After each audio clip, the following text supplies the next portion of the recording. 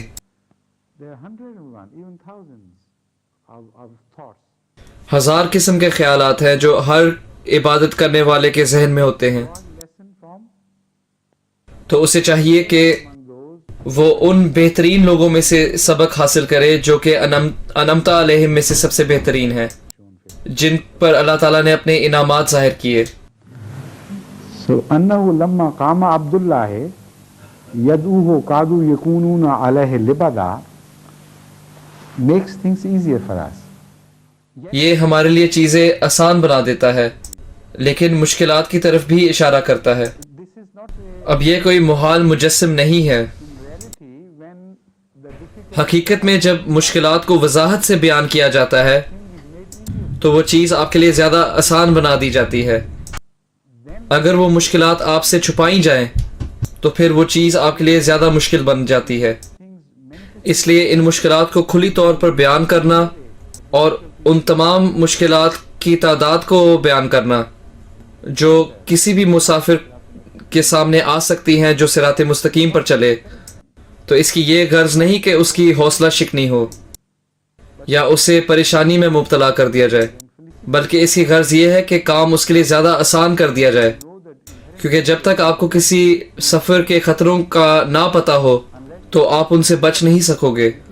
جب تک آپ کو ذمہ داری کے بوجھ کا احساس نہیں ہوگا تب تک آپ اپنے اندر اتنی طاقت نہیں پیدا کر سکتے جس کے ذریعے آپ اس بوجھ کو اٹھاؤ۔ مثال کے طور پر اگر آپ ایک ایسی اینٹ اٹھاؤ جو کہ لگتی تو ایسے ہو کہ وہ کاغذ کی بنی ہوئی ہے لیکن حقیقت میں وہ مٹی کی بنی ہوئی ہوتی ہے، تو آپ نسبتاً بہت کم طاقت استعمال کرتے ہو اس اینٹ کو اٹھانے میں، اور ہو سکتا ہے کہ اس کام میں آپ اپنے جوڑ کو جھٹکا دے دو، اور بعض دفعہ آپ کو ایک بہت لمبی چوٹ لگ جاتی ہے اس کی وجہ سے، اور صرف اس وجہ سے کیونکہ آپ نے کم طاقت استعمال کی اور وہ چیز آپ کی سوچ سے زیادہ وزنی تھی۔ اس بات کے باوجود کہ اگر آپ کو پتہ ہوتا کہ یہ چیز اصل میں کتنی وزنی ہے تو آپ اس کو آسانی سے اٹھا سکتے تھے اور آپ کو کوئی چوٹ نہیں لگنی تھی، لیکن چونکہ آپ کو اس کا احساس نہیں تھا اس وجہ سے اس کے نتیجے میں آپ کو چوٹ لگ گئی، جس کی وجہ سے آپ کو تکلیف کا سامنا کرنا پڑا۔ اس لیے بالکل ضروری ہے کہ تمام ذمہ داریاں آپ کے لیے وضاحت سے بیان کر دی جائیں، ورنہ ہو سکتا ہے کہ آپ نقصانات اٹھاؤ اور اپنی ذمہ داریاں بھی نہ ادا کرو۔ اس لیے محسوس تو یہ ہوتا ہے کہ یہ آیت مشکلات کا اشارہ کر رہی ہیں، لیکن یہ اس لیے ہے تاکہ آپ کے لیے زیادہ آسان کر دیا جائے، تاکہ آپ عبادت کے طریق کو اچھی طرح سمجھ جاؤ کہ یہ دیکھو یہ ہے مثال ان لوگوں کی جو کہ اللہ تعالیٰ کی عبادت کرتے ہیں۔ اور رسول کریم صلی اللہ علیہ وسلم کی ذکر کے لیے جو لفظ استعمال ہوا ہے وہ عبداللہ ہے، اس کے باوجود کہ بعض اور انبیاء کا بھی ذکر عبد یا عباد کے ذریعے کیا گیا ہے، لیکن عبداللہ کا خطاب کسی اور کو نہیں دیا گیا سوائے رسول کریم صلی اللہ علیہ وسلم کے۔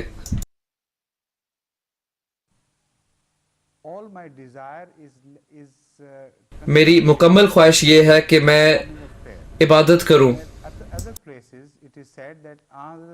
اور یہ بھی کہا جاتا ہے کہ رسول کریم صلی اللہ علیہ وسلم یا تو مسجد میں پائے جاتے تھے یا ان کا جسم تو مسجد میں نہیں تھا لیکن ان کا دل ہمیشہ مسجد میں ہوتا تھا۔ this is لہٰذا یہ وہ وجہ تھی جس کی وجہ سے رسول کریم صلی اللہ علیہ وسلم اس دعا کو کر سکے. جیسا کہ مرزا صاحب نے اس بات کو بیان کیا ہے، لا تسل ان طولہن و حسنہن، اور حسنہن و طولہن، that I can't describe. When somebody asked, I think it was حضرت عائشہ صدیقہ رضی اللہ عنہ، جی یہ حضرت عائشہ صدیقہ رضی اللہ تعالیٰ عنہا نے کہا تھا جب ان سے یہ پوچھا گیا کہ وہ رسول کریم صلی اللہ علیہ وسلم کی نماز کو بیان کرے تو انہوں نے کہا لا تسأل، اس بات کو مت پوچھو، کیونکہ اگر تم نے پوچھ بھی لیا تو میں اس کو مکمل طور پر بیان نہیں کر سکوں گی، نہ تو میں ان کی لمبائی کو بیان کر سکوں گی، نہ میں اس کی خوبصورتی کو بیان کر سکوں گی.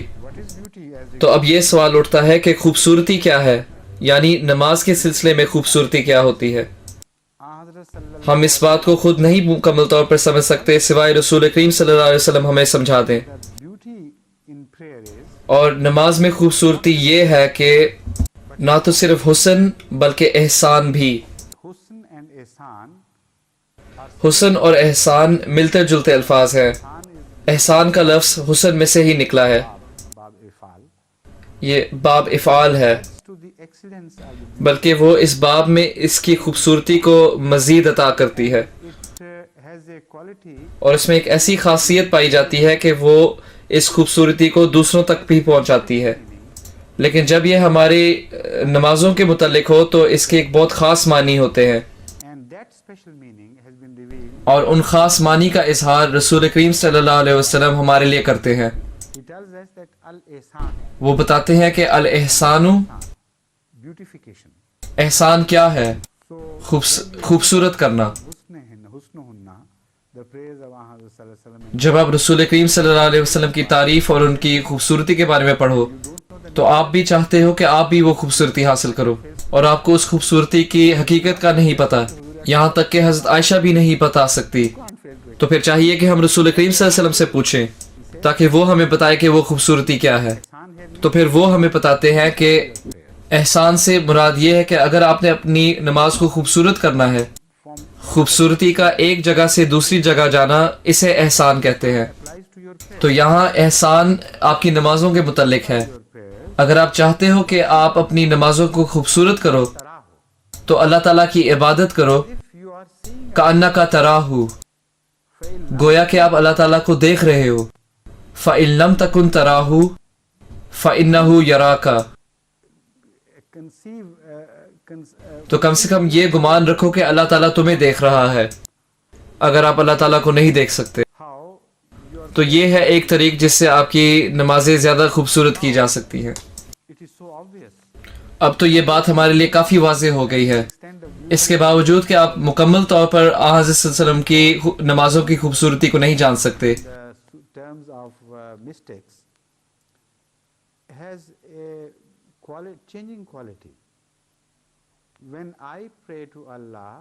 جب میں اللہ تعالیٰ کی عبادت کرتا ہوں اور جب زید، بکر اور فلاں اللہ تعالیٰ کی عبادت کرتے ہیں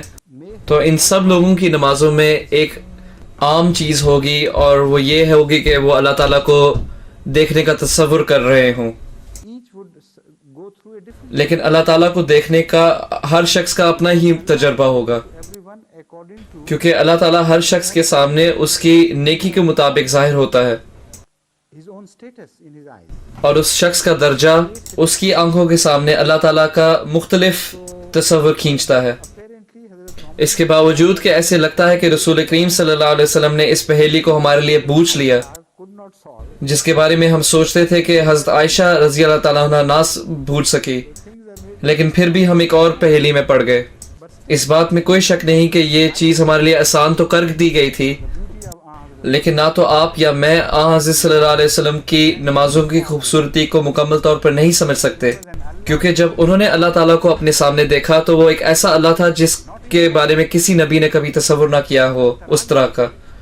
یہاں تک کہ حضرت موسیٰ علیہ السلام بھی، اللہ تعالیٰ نے حضرت موسیٰ علیہ السلام کو کہا تھا لن ترانی، جب انہوں نے اللہ تعالیٰ سے درخواست کی تھی کہ میں تجھے دیکھ سکتا ہوں کہ نہیں، تو اللہ تعالیٰ نے ان کو کہا لن ترانی، تو مجھے نہیں دیکھ سکے گا، میں اپنا اظہار ایک جبل پر کروں گا. ایک شخص آئے گا جو کہ جبل سے بھی زیادہ بڑا ہوگا اور اس کی بڑی عظیم قابلیت ہوگی، اور وہ اکیلا شخص ہے جو کہ میری خوبصورتی کو مکمل طور پر دیکھ سکتا ہے۔ انا عرضنا الامانۃ علی السماوات والارض والجبال فابین ان یحملنها واشفقن منها فحملها الانسان انه کان ظلوما جہولا۔ وہ اپنے آپ پر بہت سخت تھا، اس نے اپنے آپ پر اتنی زیادہ سختی کی تاکہ وہ اللہ تعالیٰ کو دیکھ سکے کہ کوئی بھی شخص اس دنیا میں اپنے آپ پر اتنا سخت ہو ہی نہیں سکتا، لیکن اس نے اپنا مقصد پورا کر لیا اور اس نے اس بوجھ پر انصاف کیا، اس امانت پر انصاف کیا جو اسے دی گئی اور جو کہ باقی دوسرے انبیاء پر نہیں کی گئی۔